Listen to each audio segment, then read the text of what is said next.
안녕하세요. 채널 호스트 꼬망입니다. 이제 1회차만 남겨두고 있네요. 흥미진진하게 따라온 드라마였습니다. 끝까지 긴장감을 가지고 시청해보도록 하겠습니다.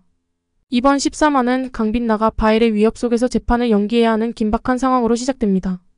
중요한 증인인 정선호가 감옥에서 공격을 당해 다치면서 그의 증언이 불가능해지자 강빛나는 어쩔 수 없이 재판을 미루게 됩니다. 한다오는 병원에 가서 정선호를 설득하려 하지만 정선호는 형벌에 대한 두려움 때문에 증언을 거부합니다. 이런 상황 속에서 강빛나는 정태규에게 사탄을 위해 수집한 신체 부위를 넘기면 석방해주겠다는 거래를 제안합니다. 정태규는 강빛나의 압박을 피할 수 없고 결국 그녀의 설득으로 재판의 증인으로 나서게 됩니다. 재판이 시작되면 변호사는 정선호의 마약 중독과 과거 범죄를 집중적으로 언급하며 방어를 시도하지만 정선호는 법정에 나타나 정태규의 범죄를 폭로합니다. 그는 자신이 소영의 죽음에 연루되었다고 고백하며 법정에 큰 충격을 안깁니다. 강빛나는 정태규의 회사에서 발견된 숨겨진 지하실의 증거 테이프를 제출하여 그의 연쇄살인범이라는 사실을 입증합니다. 정태규는 자신의 범죄를 인정하면서도 피해자들을 가난해서 구해주었다고 주장하며 후회하지 않는다고 말합니다. 이 발언은 법정에 있는 모든 사람들의 분노를 이끌어내고 강빛나는 결국 휴정을 선언합니다. 그런데 바엘은 강빛나에게 정태규를 방면하라는 압박을 가합니다. 강빛나는 이를 단호히 거부하며 정의를 지키기 위해 싸우겠다는 결심을 다집니다. 이 과정에서 강빛나는 바엘과 치열한 대립을 겪게 되고 결국 큰 부상을 입고 병원으로 이송됩니다.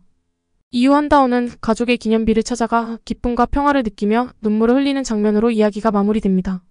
이번 화는 강빛나와 한다온의 심리적 갈등을 깊이 있게 탐구하며 바엘과의 대립이 그녀의 결단력과 정의에 대한 의지를 더욱 강조합니다. 강빛나의 희생과 투쟁은 시청자에게 강한 인상을 남기며 앞으로의 전개에 대한 기대감을 증폭시키는 에피소드였습니다. 14화 예고로 바로 가겠습니다. 강빛나는 병원에서 치료를 받으며 바엘과의 최종 대결을 준비합니다. 그녀는 바엘의 협박을 무시하고 정태규를 법적으로 처벌하기로 결심합니다. 그러나 바엘은 강빛나를 위협하며 정태규를 방면하라는 명령을 내립니다. 강빛나는 이에 맞서 치열한 싸움을 벌이게 되고 결국 큰 부상을 입고 다시 병원으로 이송됩니다. 마지막 장면에서는 강빛나가 응급실에서 심폐소생술을 받지만 안타깝게도 숨을 거두게 됩니다. 한다오는 강빛나의 죽음을 목격하고 오열하며 정태규는 경찰의 추적을 피하기 위해 도망치는 상황으로 이야기가 마무리됩니다.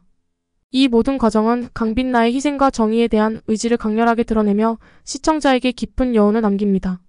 저는 예고편에 결혼하는 장면을 보고 해피엔딩인 줄 알았는데 새드엔딩이네요. 이 작품의 예고편에서는 강빛나와 한다온의 결혼식 장면이 등장합니다. 특히 강빛나가 환상 속에서 김재영과 결혼식을 올리는 모습이 매우 인상적입니다. 이 장면은 바엘의 속임수에 의해 만들어진 환상으로 강빛나의 마음속 갈등과 혼란을 잘 드러내고 있습니다. 이러한 설정은 시청자에게 강빛나가 직면한 현실과 그녀의 내면적 갈등을 더욱 깊이 있게 전달하며 앞으로의 이야기에 대한 호기심을 불러일으킵니다. 이 환상은 단순한 결혼식의 이미지 뒤에 숨겨진 복잡한 감정을 암시하며 작품의 매력을 한층 더합니다. 시청률은 어떻게 되나요?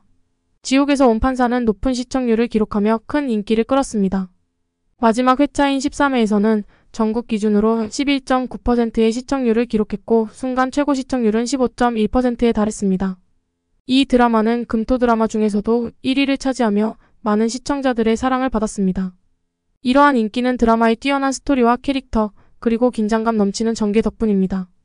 시청자들은 강빛나와 한다온의 복잡한 감정선과 정의를 위한 싸움에 깊이 공감하며 매주 새로운 이야기를 기다리는 즐거움을 느꼈습니다. 지옥에서 온 판사는 단순한 드라마를 넘어 시청자들에게 강한 여운을 남기며 기억에 남는 작품으로 자리 잡았습니다. 여기까지입니다. 끝까지 시청해주셔서 감사합니다.